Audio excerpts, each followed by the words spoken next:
There's a type of person who walks into a room and immediately makes everyone feel like things are going to be okay.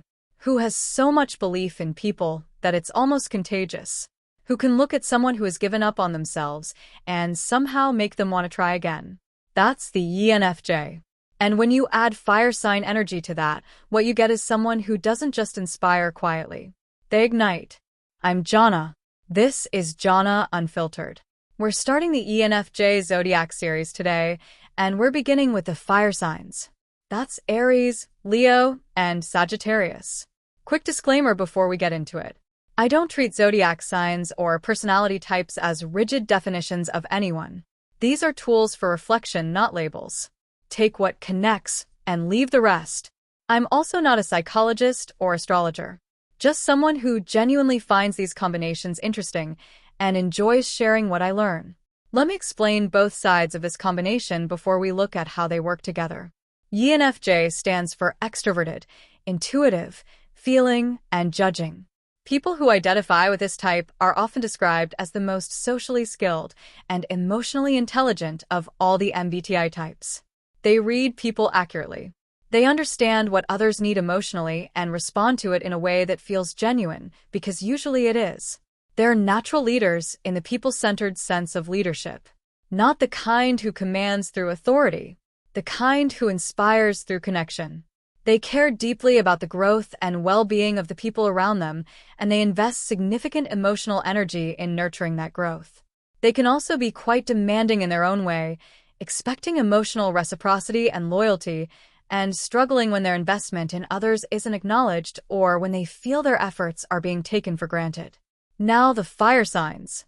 In astrology, Aries, Leo, and Sagittarius all share the fire element. What they have in common is passion, courage, boldness, and a kind of energizing forward movement. Fire energy doesn't wait. It acts. It initiates. It expresses itself loudly and with genuine conviction. Fire signs are also associated with a strong sense of identity. They know who they are, or they're in a constant active process of figuring that out, and they lead from that identity rather than from external expectation. When ENFJ meets fire sign energy, the emotional intelligence and people focus of the type gets paired with the boldness, intensity, and expressive power of the fire element. The result is what I'd call the passionate mentor. Someone who doesn't just care about people in a quiet, background way. Someone who cares vocally, energetically, and with a level of conviction that pulls other people along with it. Let me go through each fire sign separately, because while they share the element, they each add a distinct character to the combination. Starting with Aries. Aries covers people born roughly between late March and late April. It's associated with initiative, courage, directness, and a competitive spirit that genuinely thrives on challenge. Aries' energy moves fast. It doesn't deliberate endlessly before acting. It acts and then adjusts. It's also associated with a very direct and sometimes blunt communication style. Aries says what it means without a lot of diplomatic softening. The ENFJ Aries is probably the most action-oriented and confrontational version of this type. The ENFJ's empathy and social intelligence gets paired with Aries' fearlessness and urgency. The result is someone who doesn't just see what you could become. They actively push you toward it, sometimes before you're ready, because they genuinely can't stand watching potential sit unused. This version is also the most likely to step in and defend people. Directly, quickly, and without hesitation. When someone they care about is being treated unfairly, the ENFJ Aries doesn't process it slowly or consider diplomatic angles first. They respond. And the response is usually clear and immediate. That quality makes them genuinely powerful advocates for people who can't speak for themselves in a given moment. The challenge for this combination is the intensity that comes with all that urgency. They can push people who need more time to process. They can become frustrated when others don't move at the same speed they do. And the Aries influence adds an anger component to the ENFJ's emotional world that can emerge quite sharply when expectations aren't met or when they feel dismissed. The anger usually passes quickly, but in the moment, it can be startling. They can also become controlling under the guise of helping. The belief that they know what's best for you, combined with the urgency to act on that belief, can tip into pushing people toward outcomes they haven't chosen for themselves. Learning to help without directing is one of the more important growth areas for this version. In relationships, the ENFJ Aries is passionate and protective. They show up with full energy. They're affectionate, engaged, and intensely loyal. But they need that loyalty matched. And they need to feel genuinely appreciated for what they bring, not taken for granted. Now, let's talk about Leo. Leo covers people born roughly between late July and late August. It's associated with charisma, confidence, generosity, and a natural ability to command attention and admiration. Leo energy is warm and radiant in a way that draws people toward it. It has a genuine desire to make the people around it feel good, to uplift, to celebrate, and to create moments that matter. It also has a strong need for appreciation and recognition, not out of insecurity necessarily, but because it genuinely invests a lot of itself in others and wants to know that investment is seen. The ENFJ Leo is probably the most charismatic and publicly magnetic version of this combination. ENFJ's ability to connect emotionally gets paired with Leo's natural ability to command a room. This is the combination that makes people feel genuinely important and genuinely seen in group settings. They don't just speak to crowds. They speak to each person in the crowd as if that person is the only one there. And that quality of attention is deeply affecting for the people who experience it.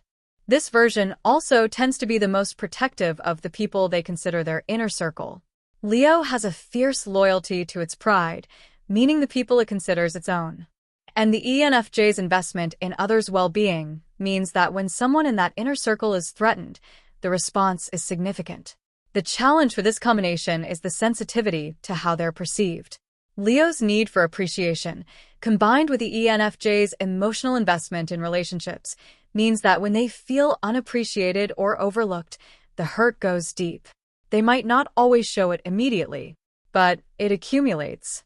And if the pattern of not feeling valued continues without being addressed, it can erode the warmth they naturally extend. There's also the validation component to manage. Both Leo and ENFJ can become somewhat dependent on external affirmation that their work and care matter. When that affirmation is consistent, they function beautifully. When it's absent, they can become emotionally drained or begin to question their own worth in ways that don't reflect the actual reality of what they contribute. In relationships, the ENFJ Leo is devoted, romantic, and generous. They love with grand gestures and consistent warmth. They want a partner who matches their level of emotional investment and who expresses appreciation genuinely rather than taking the relationship's foundation for granted. Now, let's get to Sagittarius. Sagittarius covers people born roughly between late November and late December. It's associated with freedom, philosophy, adventure, and a powerful drive toward expansion and understanding. Sagittarius energy wants to know more, see more, go further. It's optimistic and broad-minded. It believes in possibility in a very genuine way, not as a performance but as a lived orientation. And it expresses itself with a directness that's honest, sometimes to the point of tactlessness. The ENFJ Sagittarius is the most intellectually open and philosophically expansive version of this combination. The ENFJ's emotional depth and social intelligence gets paired with Sagittarius' love of ideas, wisdom, and the bigger picture. This is the combination that inspires people not just by making them feel seen, but by expanding how they see the world. They mentor through the sharing of perspectives, of experiences, of knowledge gathered from many different sources and places. This version tends to be less possessive and less controlling than the Aries or Leo versions. The Sagittarius need for freedom extends to how they relate to others. They want the people they care about to grow and explore, not to stay close because they've been held there. They're genuinely comfortable with people outgrowing them because growth is the whole point. They're also the most optimistic version of the ENFJ. Sagittarius sees possibility where other signs see obstacles. And the ENFJ's ability to communicate hope and encouragement gets amplified by that optimism. But it also creates a specific challenge, which is the tendency to underestimate practical difficulties. They can be so focused on what's possible that they don't spend enough time on what's realistic, and people they're mentoring can sometimes be given hope without enough grounding in the actual path to get there. The restlessness of Sagittarius also means this version is the least comfortable with long-term routine. They need movement, new challenges, new ideas, new environments. When life becomes too repetitive, the energy that makes them so inspiring starts to drop, and they can become scattered or emotionally flat.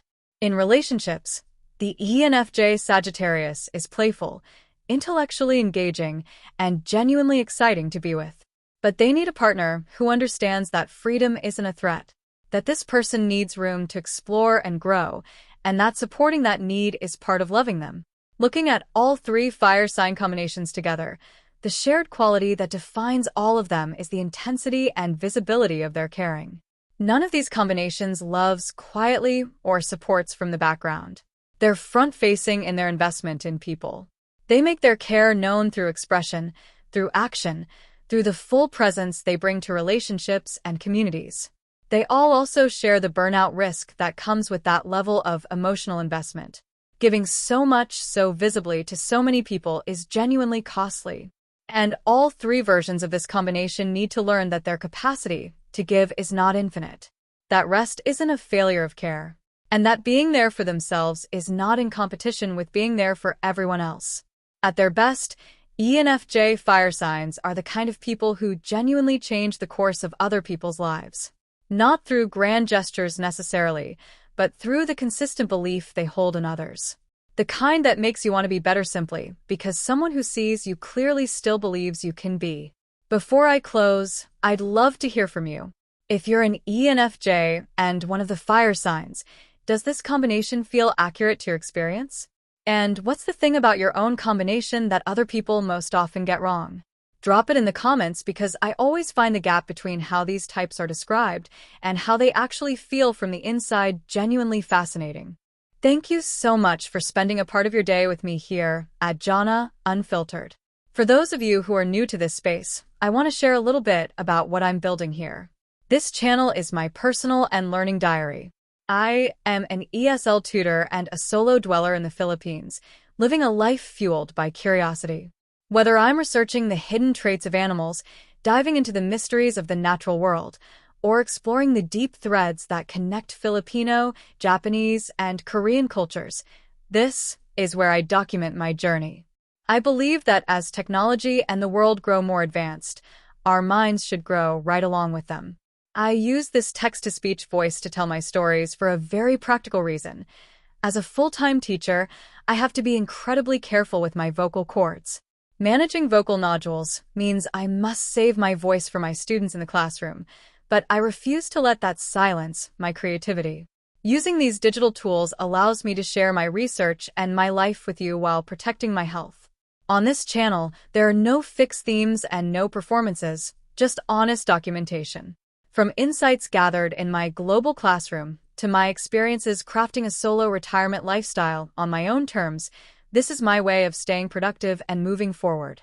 I am currently working toward my goal of 1,000 subscribers so I can turn this passion into a sustainable future for myself and my pets. If you found something meaningful in today's video, please consider subscribing to help me reach that milestone. Your support, whether it's a comment or a view, truly helps me keep the depressing thoughts at bay and keeps my focus on building something beautiful. If you'd like to support my journey even more, you can check out the Buy a Treat for My Pets link in the description. Shiro and the rest of the pack send their thanks. Thank you for being a part of this journey. I'm Jhonna, and I'll see you in the next one.